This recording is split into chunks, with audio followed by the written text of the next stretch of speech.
নমস্কার সবাইকে। আজকের ভিডিওটাই দেখো কিভাবে দমনি বানা হয়। তো 16 একটা রোড নিয়েছি, ওই আগুনে গরম হতে দিলি রোডটা। তো গরমের ওয়েটে আছি, রোডটা গরম হয়ে গেছে। তো দুজন আছি আমরা, দুটো হাতুড়ি। তো যে রোডটার সামনের দিকটা মানে চ্যাপটা করতে হবে আর গুজি রকম করতে হবে। তো ফাইনালি গুজু হয়ে গেছে আর ছিনি দিয়ে ফাটতে হবে সেটাকে। তো দেখো কীভাবে ছিনি দিয়ে সেটা ফাড়ছি আমরা দুজন। আর ব্যাক সাইডটাকে ফাড়তে হবে, না তো ছাড়বে নাই। তো দেখো ব্যাক সাইডটা ফাড়া হচ্ছে, আর ফাড়ার পর আবার সেটা মানে লেবার করতে হবে। এবার মানে কি, যে কোনো জিনিসটা এখন ফিনিশিং চাই, ফিনিশিং না থাকলে কেউ লিবে না। তো দেখো কেমন করে দুজন ফিনিশিং করছি আমরা। আর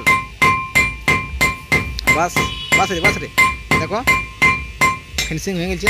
আর একটু স্টেজ মেরে দিব, মানে একদম লেভেলটা সোজা করে দিব। আর আরেকবার দিব লোহাটা গরম হইতে, মানে ওই পার সাইডটা।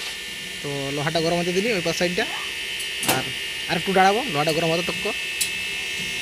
তো দেখো মনে হয় লোহাটা গরম হয়ে গেছে। গরম হয়ে গেছে। দেখো আরেকবার হালকা মানে লাইনটার কোনটাই নিয়ে যাবো আর মারে ব্যান্ড করতে হবে, মানে কি এল টাইপের হবে। তো দেখো কেমন করে মানে সেটা এল হচ্ছে। তো দেখো এল টাইপের হয়ে গেছে। মানে এরপরে যে ডগটা আছে, ডগটা হালকা রাউন্ডে মারতে হবে, নাহলে কিন্তু হাঁসকলটাই আটকাবে। দেখো রাউন্ডটা আর মারি দেবো একবার। দেখো 2 মিনিটে ফাইনালি আমাদের রেডি হয়ে গেছে। দেখো